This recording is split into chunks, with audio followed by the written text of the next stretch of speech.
America और Iran के बीच में भी टेंशन बहुत जबरदस्त है। ईरान पर अमेरिका के हमले का खतरा हर पल के साथ बढ़ता जा रहा है। मिडिल ईस्ट में अमेरिका अपनी तैयारियों को हर दिन और मजबूत कर रहा है। मिडिल ईस्ट में अमेरिकी सेना ने third terminal high altitude area defence system को तैनात कर दिया है।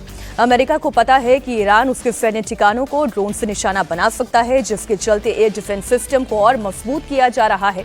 वहीं ईरान ने भी बॉर्डर पर लेजर गाइडेड ड्रोन्स को तैनात कर दिया है और इन्हीं ड्रोन्स की मदद से ईरान अमेरिका के सबसे घातक युद्धपोत यूएसएस अब्राहम लिंकन को निशाना बना सकता है। ईरान में अमेरिकी हमले का डर भी बढ़ रहा है। ईरान ने भी अमेरिकी हमले से निपटने की तैयारी की है। ईरान के शहरों के मेट्रो स्टेशंस को अब बंकर में तब्दील किया जा रहा है। तस्वीरें ईरान से बाहर आना तो बड़ी मुश्किल है, लेकिन फिर भी जो जानकारियां निकल कर आ रही हैं वो हम आपको दे रहे हैं। अमेरिकी स्ट्राइक के समय इन बंकर्स में छिपा जा सके ऐसी तैयारी की गई है। रूस ने भी ईरान की न्यूक्लियर फैसिलिटी में तैनात अपने वर्कर्स को वापस बुला लिया है। एक तरफ हम ये चर्चा कर रहे हैं अजीत जी कि एक युद्ध लग रहा है कि अपने समाप्ति की तरफ बढ़ रहा है, रूस यूक्रेन युद्ध, वहीं एक युद्ध का खतरा लगातार मंडरा रहा है अमेरिका ईरान। ये नया मोर्चा, ये मोर्चा खुला हुआ है, नया तो नहीं कहेंगे इसको भी, लेकिन ईरान की कई स्तर पर घेराबंदी हो रही है। अभी हम लोगों ने देखा कि यूरोपीय संघ ने भी ईरान के ऊपर पाबंदी लगाई, कई तरह के रेस्ट्रिक्शंस उन लोगों ने भी लगा दिए, अमेरिका ने पहले से रेस्ट्रिक्शंस लगा रखे हैं। और दोनों तरफ से आप देखिएगा वो जो पूरा खाड़ी का इलाका है उसमें दूसरे रेड सागर की तरफ से और दूसरे रेड सी की तरफ से और दूसरे तरफ से भी घेराबंदी हो गई है। एक तरफ यूएसएस थियोडोर रूजवेल्ट खड़ा है, विमान जो युद्धपोत है अमेरिका का, और दूसरी तरफ यूएसएस अब्राहम लिंकन खड़ा है। और अपने जो उसने कोई 100 के करीब लड़ाकू विमान भी अमेरिका ने वहां तैनात किए हैं। तो अमेरिका इस बात की पूरी तैयारी करके वहां बैठा हुआ है कि कुछ टारगेटेड हमले किए जाएंगे, लक्षित हमले किए जाएंगे, इसलिए रूस भी अपने लोगों को निकाल रहा है। लेकिन वो उससे ज्यादा, हम बार बार आपके यहाँ भी हम कहते रहे कि ये एक साइकोलॉजिकल वॉरफेयर है, ईरान के ऊपर एक प्रेशर बनाने का एक गेम है। अभी अचानक अभी कोई ऐसी चीज नहीं हो रही है जो, लेकिन सर ये प्रेशर काम कर भी रहा है या नहीं? एक बयान है ईरान से जो आया है, ईरान के सुप्रीम लीडर अयातुल्लाह खामेनेई की जामकरन मस्जिद से एक तस्वीर आई है। बताया जा रहा है कि खामेनेई जामकरन मस्जिद गए। ये वही मस्जिद है जहां कोई भी बड़ा फैसला लेने से पहले खामेनेई जाते हैं। आपको जानकारी दे दें, जून 2025 में इजराइल पर हमले से पहले जामकरन मस्जिद पर लाल झंडा फहराया गया था। अब ये तस्वीर सामने आ रही है। ईरान को ये भी इधर से भी साइकोलॉजिकल वॉरफेयर है, इधर से भी दबाव है। अब देखिए साइकोलॉजिकल वॉर में ईरान क्या कर रहा है? देखिए, अभी ईरान को लेकर दो डेवलपमेंट है।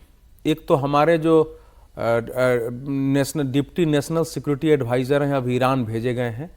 वहाँ उन्होंने उपराष्ट्रपति से मुलाकात की है, अपने समकक्ष से मुलाकात की है, और उसके यहाँ से ईरानी कॉन्सुलेट ने उसका बयान भी जारी किया है कि मुलाकात हुई है। क्योंकि अगर अमेरिका वहाँ अटैक करता है तो हमारे लिए भी एक चिंता का विषय है, चाबाहार बंदरगाह से लेकर और विषयों पर। इसी मस्जिद से उन्होंने लड़ाई का आह्वान किया था।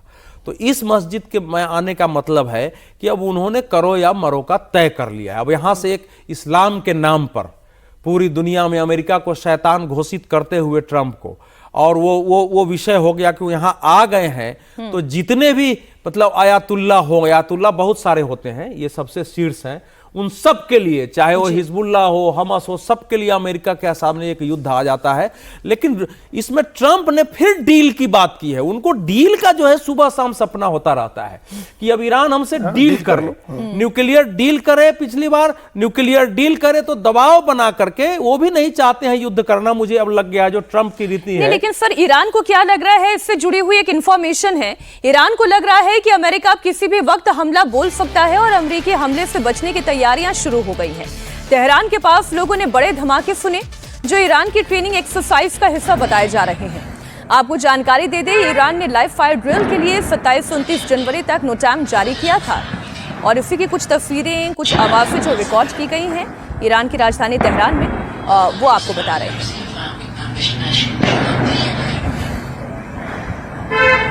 तेहरान के पास ये कई धमाके सुनाई दिए हैं। इस बीच अमेरिका के विदेश मंत्री मार्को रूबियो ने ईरान को सीधे धमकी दी।